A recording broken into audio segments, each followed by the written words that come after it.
First Corinthians chapter 3. 1 Corinthians chapter 3. When you, or actually I shouldn't say when, find time please to read from verse 1. I wouldn't have the time to go through the whole thing. I just want to use that verse to key into what we did in the first service. Obviously, you know, in August, the theme of this month is Arise and Build. Okay? And in the first service, we were looking at a topic. We said Christ or God the Builder. That was the topic we pasted on the sermon in the first service. In the second service, I've been struggling actually for what to title it. Now, I want to title it Builders from Hell. But God said, no. I mean, you're in church, my friend, so you have to go positive. So I decided I would call it Builders from Heaven. Okay? But I thought, Lord, you know, that's kind of not catchy, you know. Can we just call it, are you a pillar or a caterpillar? God said, no, there's a copyright on that one. Okay, so you see what I do up there now. I just kind of have some fun with God. Okay, so we'll call it Builders from Heaven. Okay, in the morning, what we were looking at is what God was stressing with us was that God is a builder. That God builds. Okay, when we talk about building something, we are contrasting it with people that just want instant thing. You know, some people want instant growth. You know, instant spiritualism. You know, instant peace. Yes, a lot of things are instant in God's provision of them. But the Bible says we should work out our salvation with fear and trembling. There is a working out of what God has worked in. And what we want to do this afternoon, because it's afternoon. In the morning, we were looking at God himself. We said God is a builder. And the reason we wanted to look at that is, number one, to understand that if God is a builder and you are God's son, you are God's daughter, God has created you also to be a builder. Okay? That the default attitude of God's children is that they are builders. And that the default attitude of the children of the devil is that they are destroyers. And you would think that some people in the world, you would think they are good. But what is the motive behind that goodness?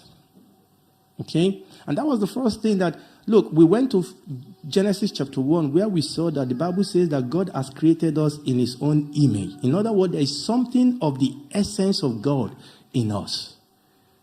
All right? There's something of the essence of God in us. He has given us a new spirit. He has given us his own spirit. And the Spirit of God, and we saw that the Lord Jesus said, I will build my church. That Jesus didn't just wave a wand on the church and say, build the church. No, he's building the church. Okay, I will build my church. And the process of building sometimes can be painful. The process of building sometimes you need patience. The process of building, you need resources. You need to be consistent. You need to be diligent. And we said that when you are building something, and I don't know whether we'll get there today, but when you are building something, there must be a plan. There must be an architectural plan. There is a standard. There's a picture you are building onto. The Bible says we are growing into Christ. Understand this, please, that your husband or your wife is not the standard of God's purpose for you.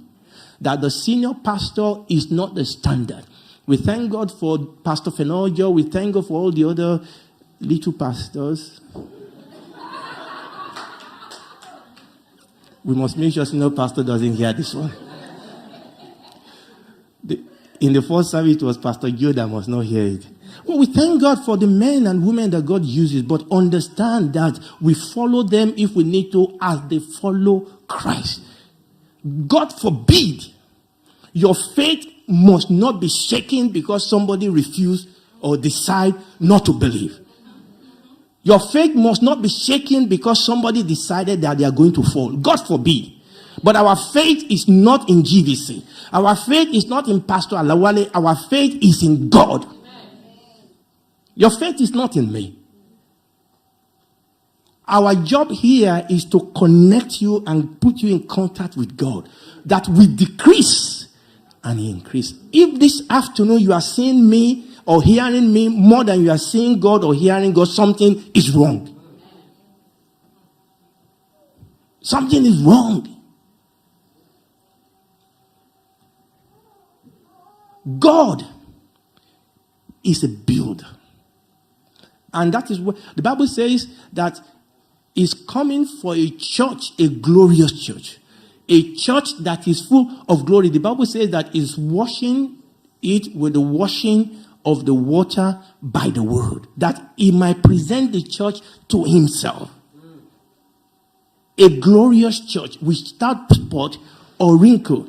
But the same Bible says grow in faith. So it's a process of building. God builds. And that means and the other point we raise is that sometimes some people are too impatient with God. Look, when you are building something, there may be need to tear some things down. There may even need to rebuild some areas. Understand that you are a project that is in process. God is building you. When you make a mistake, when you sin, don't run away from God, run to Him. We said the problem is not that we make mistakes, the problem is that we cover it up.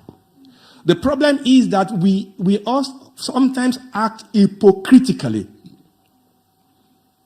The problem oftentimes is that we don't cry up unto God and say, God, I've made a mistake. Forgive me.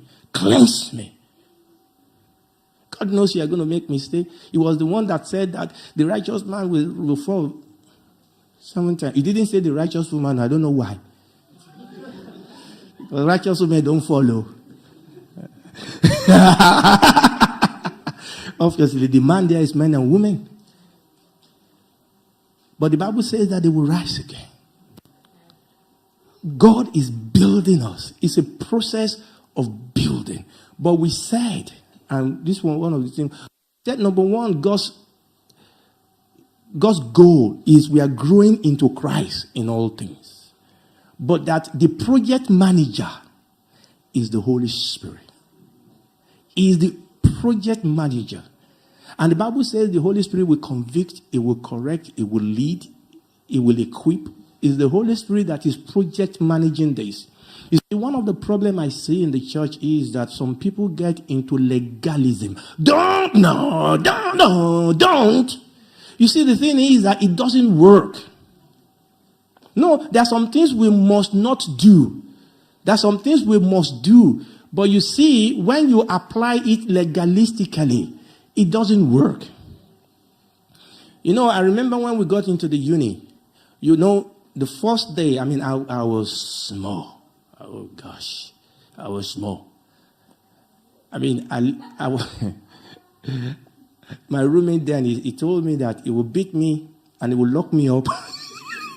He was unbelievable, obviously. He said he would lock me up in the wardrobe and nobody would know I was there. And I kind of felt that he meant it. So I started behaving. I thought this guy is an evil guy. I better stay away from him. Hallelujah. But one of the things I found out is that I have mates that said, the first day that said, yes, mom is not here. Dad is not here. Now we can really live. Why? It's because they've been good at home because somebody was putting pressure. They didn't know the reason why they needed to be good. But when we train our children and let them have a relationship with God, let them make their mistake when we are there. Let them train them. Let them show them the word. When they are away, the Bible says, train a child in which he or she will go. They will not depart from it. Amen. When they grow up, they will not depart. That doesn't mean they won't have their challenges. Hallelujah. And that was what we were looking at in the morning. But we want to bring it home. Because one of the things we started saying in the morning, which is where I brought you to 1 Corinthians chapter 3, is that, yes, the Holy Spirit is the project manager, but he employs workers. Is somebody listening to me? He employs what we call laborers. And the chief laborer is senior pastor. He's a laborer. I know we are laborers in tie and shoes. But we are laborers. Maybe we should have some, what do you call it? Banner for our minister and say chief laborers. But we are laborers. God uses men. He gave them gift. You see, this is what I don't understand. You see, God give these people gift. I mean, not our senior pastor. I'm talking about the other people. They are not here. God gave them gift, and they become so proud. I mean, you are a gift to the body. God gave you to serve the body. I mean, obviously, the body must respect the gift upon your life, must receive the gift upon your life. But what are you being proud about? You are a laborer. You are supposed to serve the body. And you know what the Bible says? That when you finish serving them, go to God and said, I am just done my duty. I deserve no applause. It's my duty. I don't need anybody to come and, yes, fine. People can say, that was blessing to me. That's fine. But the thing is this, I am a laborer. I'm here to do what God wants me to do. And you know, the frightening thing is for me is, have I delivered God's message rightly? Have I done what God has asked me to do rightly? So God have laborers. So 1 Corinthians chapter 3, I'm just paraphrasing now. Paul was writing, he was telling about himself and Apollo. He said people were beginning to fight about, we belong to Paul, we belong to Apollo. He said, who are we? We are only servants. Yes, we are servants with gift, but we are servants.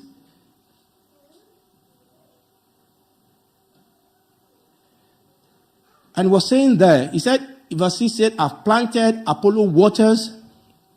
And then he went on and on. Verse 9 said, we are laborers. He said, we are laborers together with God.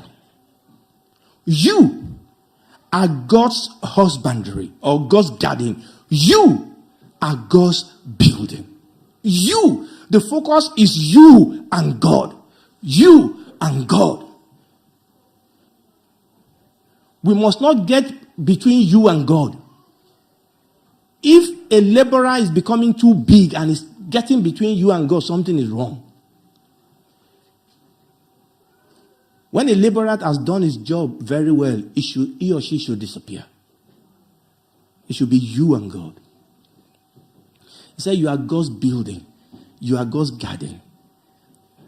Verse 10 says, according to the grace of God which is given unto me as a wise master builder, I have laid the foundation, another build thereon, but let every man take heed how he build. And this is where I'm going. That in this area of building, we need to be wise.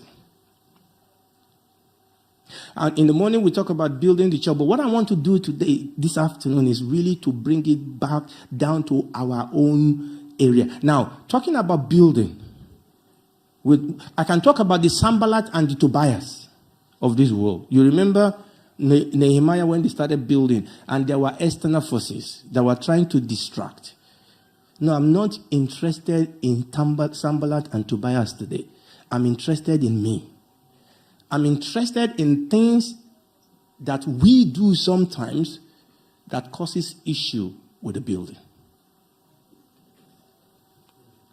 Yes, there are Sanballat and Tobias, but the most difficult one is when we become an hindrance to what God is building. So we know that there's a process. We know that God is building something. I said the problem is when we ourselves hinders God from what God is doing. And obviously, we are not going to be able to do everything here. Sin, fear, doubt. These are things that stops God. You know, some people feel that they are being humble in the sense of, I don't want to be proud. And then we don't release ourselves. I think I've told you the story here. I mean, now we have all these boys now that drum this thing. So I don't even move near it. Believe it or not, there were a few years ago when I was the Shapiro on the keyboard. Can you believe that? When I go on the keyboard, I say, pam, pam, pam. I just run my finger, and that's it. I mean, myself and mommy pastor, we were the choir. When you carry alto like this, we'll bring it down as bass. Yes. There was nobody. I mean, they were still young then. I was the one that prayed for them. Now they know more. On Tuesday, you don't know who is going to minister in song on Tuesday. You don't know who is going to be on the keyboard. I mean, on Thursday, sorry. So one Thursday I came, there was nobody, and I jumped on the keyboard and I started playing show and bell. We worship God. We worship God. We worship God. And then we finished and somebody said, is it only him? Why must it be only him? And actually, the fellow said it to my face. I mean, not to my face directly, but enough for me to hear. I said, your problem. You will not do. And you will not allow the people that want to do to do. I said, the problem is that you can complain forever. If I come on Thursday, there's nobody there, I will go there. Because I'm not interested in you clapping for me. I just want to be useful. And sometimes some of us are so afraid, I don't want them to think I'm the mother of Jesus. Okay, you are the mother of Jesus. Just get on with it.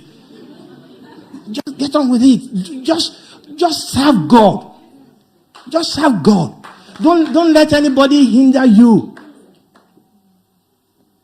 Look, as long as your heart is clean before God, as long as your motive is right before God. I mean, when all this big guy comes, I mean, I can't be on the keyboard now when the big guys are. They will come and grab me by my ear and say, Pastor Joe, can you sit down? Yeah, that's fine. They don't need me then. They don't need me then. But when they are not here, Abba. Told me beat the drum. I don't drum. I beat the drum. Waiting. You finish drumming like this, you've had good exercise for the day. You say, yes. Hallelujah. Now, come with me. I want to show you something. Proverbs chapter 14. I want to show you two verses, and I guess we may not be able to go too far away from here. But I want to compare two verses and just take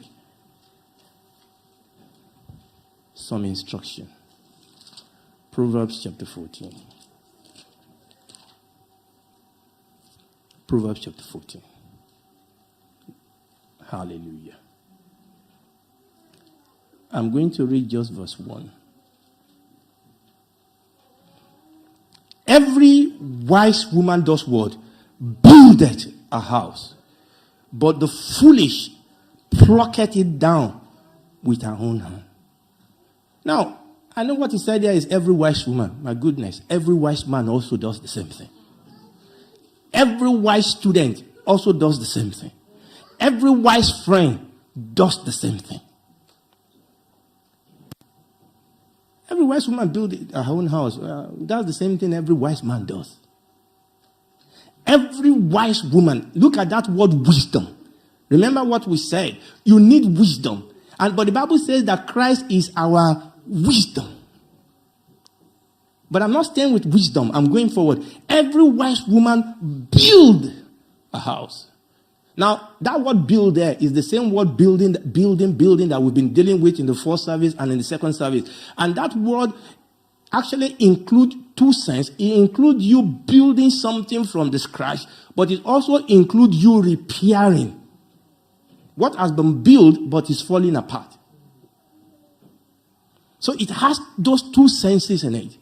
That every wise man, every wise boy, wise girl, wise woman, every wise child of God build her own house. There are some people that are more interested in other people's house. They are the one that knows who is not praying, who is not dressing, who is not looking after their own child. What? Build your own house.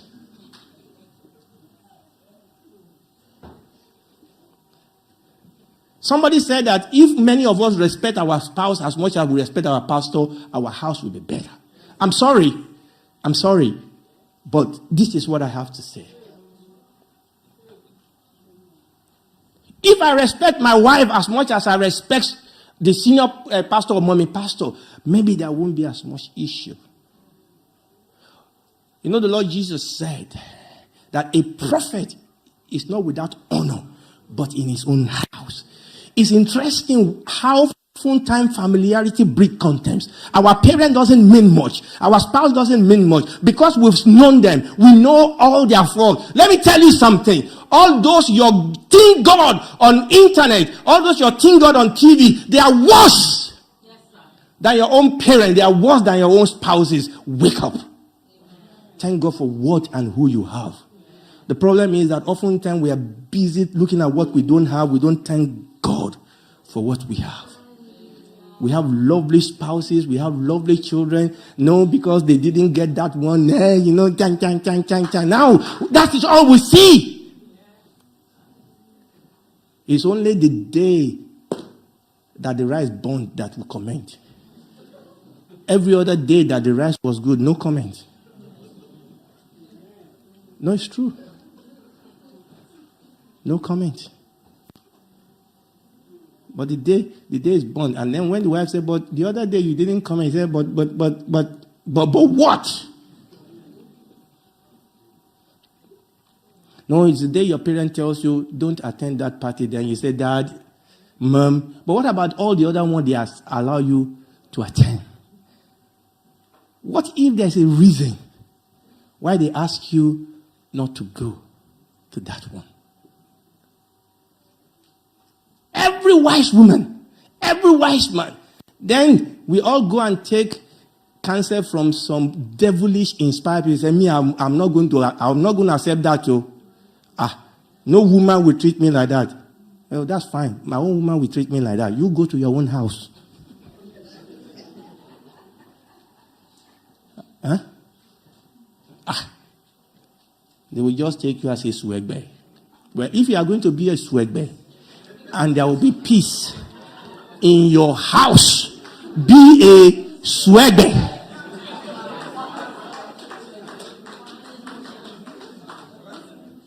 And somebody said, "This is the way I do it in my house." Your house is not my house. My wife is different from your wife. My husband is different from your husband. My children are different from your children. I can learn principle from you, but I don't import your viruses. I don't import your peculiarity. I'm building here. I have a plan. You see, the problem oftentimes is that we import other people's plan because we don't have one. When you don't know where you are going, you will go to other people's destination. If you don't have a plan of your own, other people will impose their own plan on you. But if you know where you are going, if you know what God has called you into, you will know that, thank you, I can learn principles from you, but this is who God has called me to be. I am building something, and I'm not going to allow any devilish inspire somebody. And unfortunately, some of these people mean well. They mean well. Sometimes they can be your parents. You understand what I'm saying?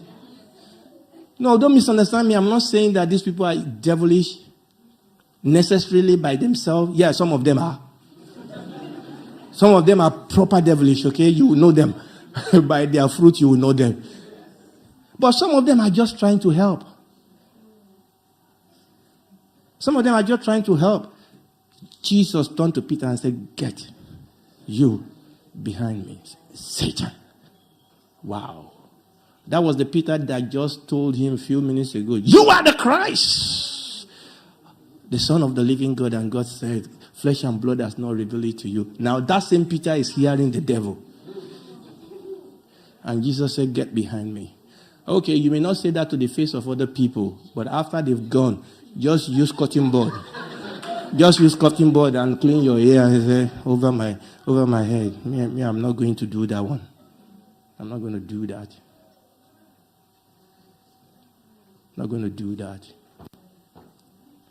Every wise woman, every wise man build. You are not a caterpillar. Don't misunderstand me. We mentioned this in the morning. Sometimes in the process of building, you may have to pull some things down. But it's a controlled destruction. Not the one that I say, we are going to destroy. We are going to destroy everything today. Everything today. I remember growing up in my house. Then we used to, I'm not going to go there. We used to live in face me, face you. Face me, face you. Okay, I'm not going to talk about face me, face you. But we had a couple in that building. And I used to say this. Unfortunately, I didn't live to that standard in my family, in my own family, but I'm trusting God. I used to tell people this. I grew up in a family where I didn't hear my father raise his voice once against my mom. Now, she actually did it. It was before I grew up. All right, fine. So I'm going to forgive him that one. But after I grew up, I didn't see my mom and my dad fight. Apparently they did. They just wait for us to sleep. Fair enough. But they were sensitive. But there was a couple in that building. They have children. Whenever they fight, everybody in the house will know. But that's okay. But they pelt themselves with every treasure they have in the house. You. You know, we didn't need to be watching Kung Fu. We see it live. You know, and this one doesn't need film. You know, you don't need film trade. You see it live. People really fighting, not all this. Yeah. I mean, how can 5 people be fighting somebody and they'll be coming one by one? That's not fight. Yeah.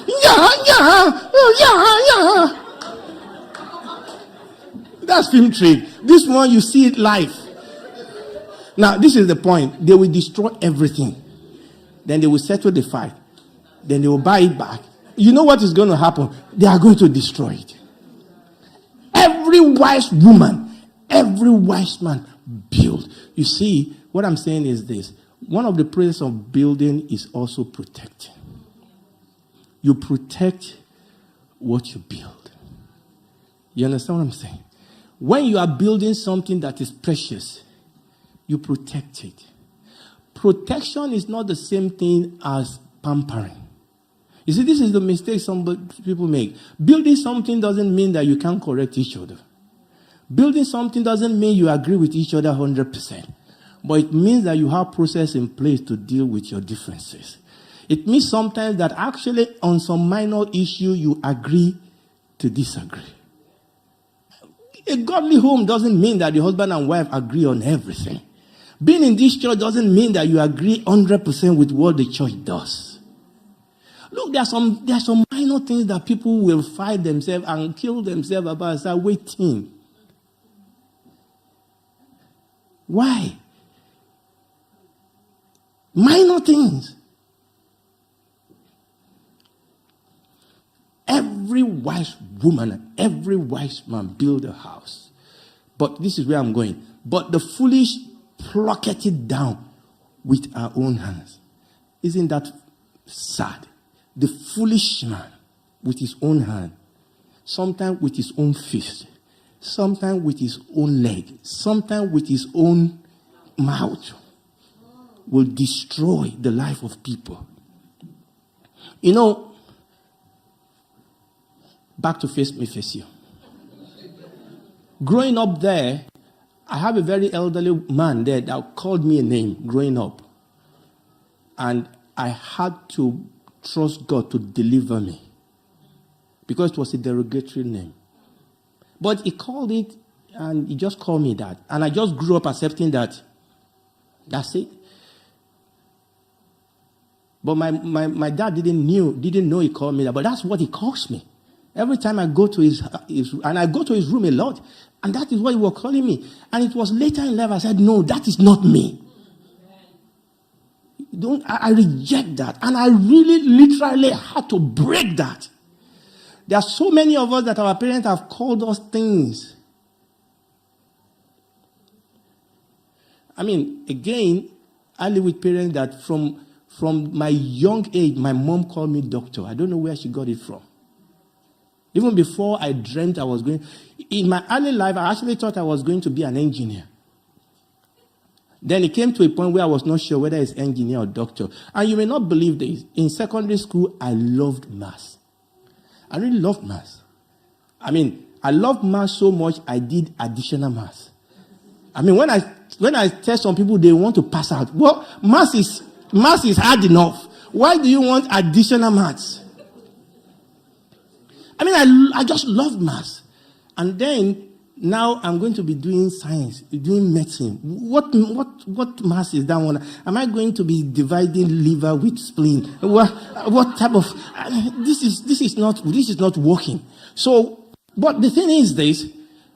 When I got admission into university to read medicine, in my first year, I decided that, you know what, I'm going to switch. This is not working for me. Who wants to learn all these things? The blood is going up and down. It's jumping like... But what I'm saying is this. Like Rebecca, that knew that God have said the older will serve the youngest. My mom knew. Somehow, what God has called me to be. They didn't force me. But somehow along the line, medicine clicked. I don't know how. It just clicked. And I found a way to do medicine mathematically. Even when I preach mathematically. Because that's the way God has wired me. When I talk, that's the way I talk. You don't have to talk like me, because that's the way God wires me. I talk, I connect things, and that's the way I am. And it was when I was able to do biology and all those, when I was able to do it mathematically, I relaxed. A wise woman, a wise man build. But the foolish pluck it down. Now I want to read this out for you. That word pluck it. Pluck it. This is what it means in the original Greek: to tear down, break down, overthrow, beat down, break through, destroy, pluck down, pull down, throw it down, ruin it, destroyer, utterly. You know, some of us might be here and say, but I don't do that.